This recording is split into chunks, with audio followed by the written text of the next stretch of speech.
Hello students, welcome back to science class. Students, today we are going to start our new chapter, chapter number 14, sources of energy.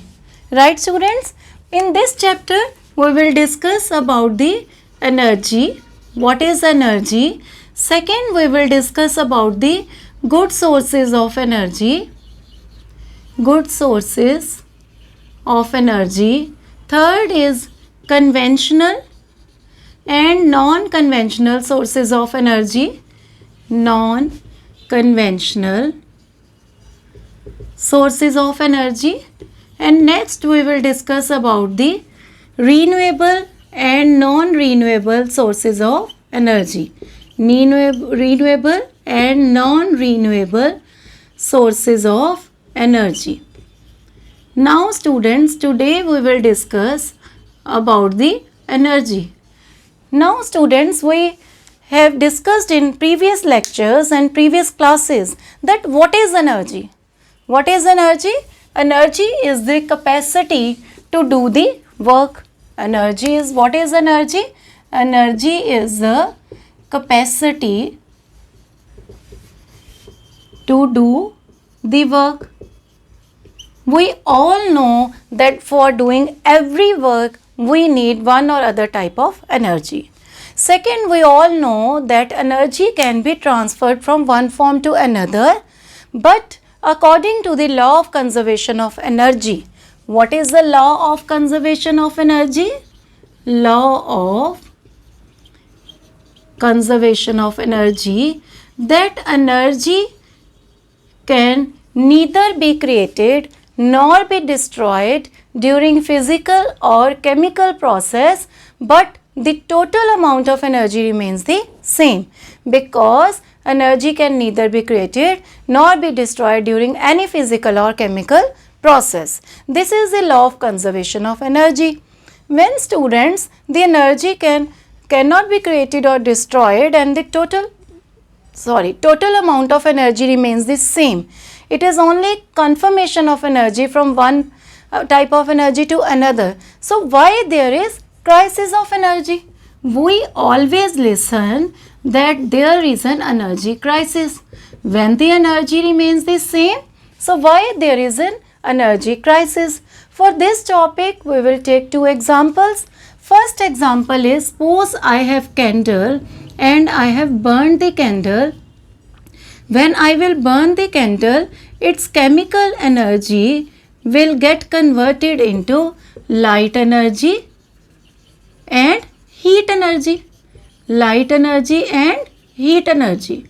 Now students, this light energy and heat energy cannot be get converted back into chemical energy to form wax.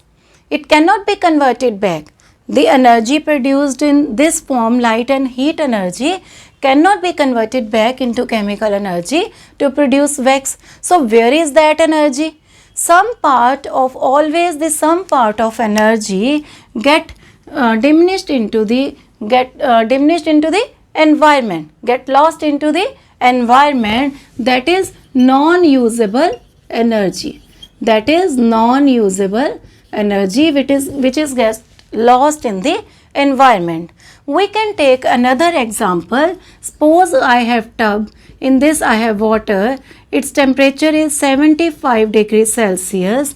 If I will keep it in the room, its temperature will come into 25 degrees Celsius because the room temperature was very low. So if I will try to collect that energy which is lost after converted this 75 degrees Celsius water to 25 degrees Celsius, I cannot collect that energy to convert back into 75 degrees Celsius.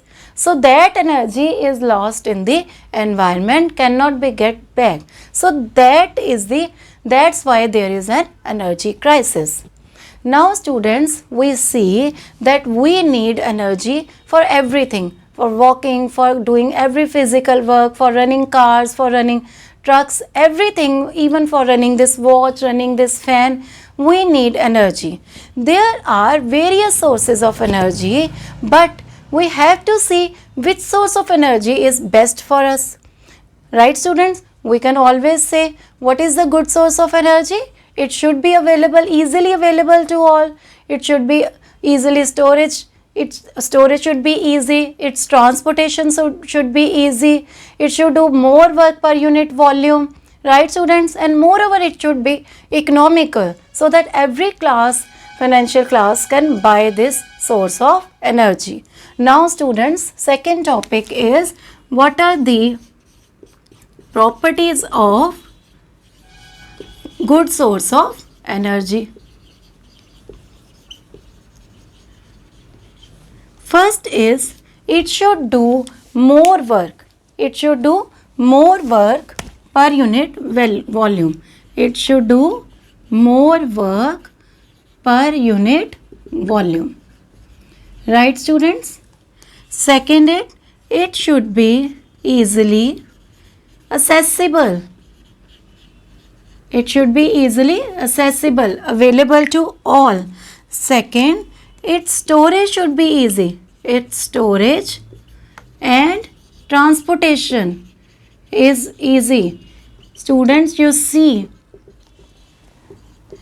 if you have LPG cylinder at home, you are using LPG cylinder for cooking, it is very easy to keep one cylinder at one place instead of using other fuels like wood and cow dungs. Right, students? So, its storage and transportation should be easy, and last but not the least, it should be economical. It should be economical. Right? These are the few properties of good source of energy. While using the source of energy, while buying the any source of energy, we always see these properties that they should do more work per unit volume. It should be easily accessible. Its storage and transportation should be easy. It should be economical. So that's all for today's lecture. Students, in the next lecture, we will discuss about the conventional and non-conventional sources of energy and the various renewable and non-renewable sources of energy. Till then, take care. We will meet in the next lecture. Thank you. Have a good day.